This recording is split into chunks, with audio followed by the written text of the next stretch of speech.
Hello friends, সকলকে স্বাগত। রিজনিংয়ের part 3তে 5টি গুরুত্বপূর্ণ প্রশ্ন নিয়ে আলোচনা করব। যে কোনো সরকারি চাকরি, railway, SSC, PSC, police, Kolkata police, সমস্ত পরীক্ষার খুব গুরুত্বপূর্ণ হতে চলেছে। প্রশ্ন নম্বর 1, একটি কোডের সংকেত অনুযায়ী ব্যাট সমান 23, ক্যাট সমান 24, তাহলে বলের কোড কত? এই অঙ্কগুলি অবশ্যই অ্যালফাবেটিক্যালি দেখতে হবে, ফরওয়ার্ড ব্যাকওয়ার্ড নাম্বার অনুযায়ী। এটা আমরা দেখব। বি এটি ব্যাট, তাহলে যদি আমি ধরি অ্যালফাবেটিক্যালি বি কত নম্বর স্থানে? 2 নম্বর স্থানে, এ 1 নম্বর স্থানে এবং টি 20 নম্বর স্থানে। তাহলে ব্যাট বি এ টি, তাহলে বি সমান যদি 2, এ সমান 1 নম্বর স্থানে আর টি 20 নম্বর স্থানে। যোগ করবো আমরা 2 + 1 + 20 সমান কত হচ্ছে? 23। তাহলে এটা ঠিক আছে। ওকে, তাহলে এই রুলস আমরা করবো। ব্যাট সমান পেয়ে গেলাম। ক্যাটের ক্ষেত্রে দেখবো আমরা অ্যালফাবেটিক্যালি কত নম্বর আছে সংখ্যাগুলো। CAT, সি সমান কত? 3 নম্বরে, এ সমান কত? 1, টি সমান কত? 20। কত হচ্ছে? যোগ করবো 3 + 1 + 20, 20 × 4 = 24। তাহলে 24 ক্যাট 24। এই রুলসটা ঠিক আছে। তাহলে বল কী হবে? তাহলে বলের জানতে চেয়েছে কোড কত। BA ডাবল, তাহলে বি সমান কত? বি সমান আমরা লিখব, বি সমান আমরা জানি 2 নম্বর, এ সমান 1 আর এল সমান BA ডবল এল সমান 12, এল সমান 12। কত হচ্ছে? 2 + 1 + 12 + 12 সমান 12 × 24 = 27, 27। ক্লিয়ার? তাহলে বলের কোড কত হবে? 27। নিশ্চয়ই বুঝতে পেরেছ। Option A 27 is the right answer. Question number 2, নিচের এলোমেলো অক্ষরগুলির মধ্যে কোন অক্ষরটি শেষ প্রান্তে বসবে যখন ওই অক্ষরগুলো সাজিয়ে একটি অর্থপূর্ণ শব্দ গঠন করা যাবে? তাহলে নিচে কতগুলো অক্ষর আছে? GOFRTE। তো এই অক্ষরগুলির শেষ প্রান্তে বসবে এমন একটি অক্ষর এবং অক্ষরগুলি সাজিয়ে একটি শব্দ গঠন করাবে। GOFRTE। তাহলে সাজিয়ে আমরা একটা শব্দ করতে পারি, ফরগেট, FORGET। ক্লিয়ার? কী বলেছে? এলোমেলো অক্ষরগুলির মধ্যে কোন অক্ষরটি শেষ প্রান্তে বসবে যখন অক্ষরগুলো সাজিয়ে একটি অর্থপূর্ণ শব্দ গঠন করে? ফরগেট মানে ভুলে যাওয়া, তাহলে একটা অর্থপূর্ণ শব্দ হয়েছে। তাই শেষ প্রান্তে কোন অক্ষরটি আছে? শেষ প্রান্তে অক্ষর হচ্ছে টি। ক্লিয়ার? নিশ্চয়ই বুঝতে পেরেছ। Option A T is the right answer. Okay. Question number 3, সম্পর্কিত সংখ্যাটি নির্ণয় করো। তাহলে y² = 4 সমানুপাত v² কত? তাহলে y² যখন 4, তাহলে v² সমান কত? এটা আমাকে বের করতে হবে। তাহলে y² আমরা এখানে অ্যালফাবেটিক্যালি দেখতে পারি। তাহলে ওয়াইটা একদম শেষে আছে YZ, বা এটা আমরা লিখতে পারি, এই সংখ্যার কত লিখে নিই আমরা। ভি থেকে চেয়েছে VU, আমরা ইউ থেকে শুরু করি, ইউ শেষ থেকে UVWXYZ এবার লিখে নিলাম।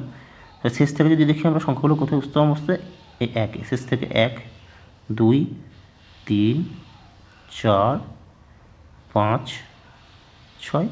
ক্লিয়ার? তাহলে এখানে y²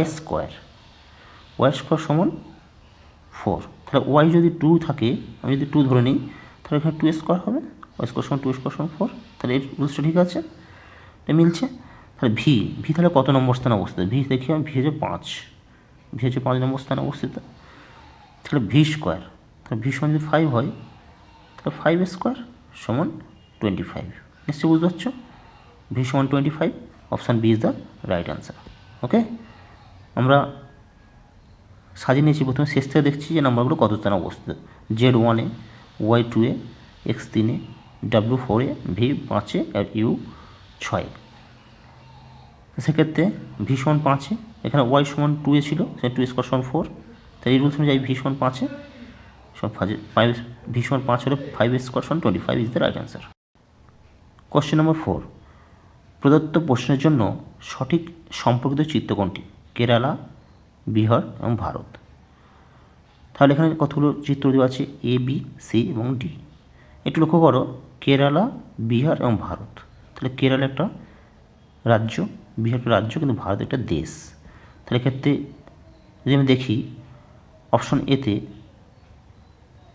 অপশন এ কিন্তু যদি কেরালা হয়, এটা বিহার হয়, তাহলে ভারত তাহলে এর সঙ্গে যুক্ত হচ্ছে না, তাহলে অপশন এটা ক্রস। অপশন বিতে যদি দেখি, অপশন বিতে কেরালা, বিহার, ভারত আলাদা, তাহলে এটা হচ্ছে না অপশন বি। অপশন ডি এটাও হচ্ছে না, তো অপশন সিটা আমি দেখতে পাচ্ছি। যদি এটাকে ভারত ধরি, এটা ভারত যদি ধরি, ইন্ডিয়া, তাহলে এটা কেরালা, এটা বিহার। তাহলে ভারত একটা দেশ, সে দেশের মধ্যে দুটো রাজ্য অবস্থিত, কেরালা আর বিহার। ক্লিয়ার? তাহলে ইন্ডিয়া হচ্ছে একটা দেশ, ইন্ডিয়া, তার মধ্যে দুটো রাজ্য কি, কেরালা আর বিহার। ক্লিয়ার? তাহলে option C is the right answer. নিশ্চয়ই তোমরা বুঝতে পেরেছো? ওকে, শেষ প্রশ্নে চলে এসেছি। কোশ্চেন নাম্বার 5, রূপম 40 মিটার উত্তরে যাওয়ার পর বাঁ দিক ঘোরার পর 20 মিটার গেল, আবার বাঁ নিয়ে 40 মিটার গেল। এখন সে প্রারম্ভিক বিন্দু থেকে কত দূরে কোন দিকে রয়েছে? তাহলে আমরা আগে দিকটা জানি নিই। এটা ইস্ট, এটা ওয়েস্ট, এটা নর্থ, এটা সাউথ। তো এটা আমরা পূর্ব দিক, পশ্চিম দিক, উত্তর দিক আর দক্ষিণ দিক। তো দিক থেকে দেখে নিলাম 40 মিটার উত্তরে গেছে। তাহলে স্টার্টিং পয়েন্ট যদি আমি ধরি, এটা 40 মিটার উত্তরে গেছে, তাহলে ওপরে গেছে 40 মিটার। ক্লিয়ার? এটা 40 মিটার উত্তরে যাওয়ার পর বাঁ দিক ঘোরার পর এখান থেকে এই বাঁ দিক ঘুরেছে, সেটা কত? বাঁ দিক সময় এদিকে, বাঁ দিকে এদিকে কত? 20 গেছে। তারপর এখান থেকে আবার বাম দিক নিয়েছে, আবার এখান থেকে বাম দিক নিয়েছে, সেখানে কত গেছে? 40। ক্লিয়ার? তো এটা কিন্তু 40। এবার বলছে যে প্রারম্ভিক বিন্দু থেকে কত দূরত্ব আছে। তাহলে এই দূরত্ব থেকে এখন এটা দূরত্ব কত? নিশ্চয়ই বুঝতে পারছো। এটাও 20 হলে তাহলে এটাও 20 হবে। ক্লিয়ার? সে কোন দিকে? সে দিকটা হচ্ছে কিন্তু ওয়েস্ট, পশ্চিম দিকে। ওকে, তাহলে 20 মিটার পশ্চিমে। অপশন দেখব, option D, 20 metre Paschim. Option D is the right answer. একটু ভালো করে বোঝো। প্রথমে সে 40 মিটার উত্তরে গেছে, তাহলে 40 মিটার আমরা উত্তরে গেছে, 40 মিটারটা। ক্লিয়ার? বাঁ দিকেও ঘোরা পর আবার বাঁ দিকে গেছে, এখান থেকে বাঁ দিকে সে কত গেছে? 20 মিটার। বাঁ দিকে 20 মিটার গেছে। ক্লিয়ার? তারপর আবার বাম দিকে গেছে, এখান থেকে আবার বাম দিক নিচের দিকে, সেটা 40 মিটার গেছে। তো এটা 40, এটা 40, এটা 20। এবার বলছে প্রারম্ভিক বিন্দু থেকে স্টার্টিং পয়েন্ট থেকে তার ডিস্টেন্সটা কত? তো এটা 20 যখন হলে এটাও 20 হবে। ক্লিয়ার? সেটা কোন দিকে? দিকটা হচ্ছে পশ্চিম দিকে। তাহলে 20 metre Paschim. Option D is the right answer. Okay.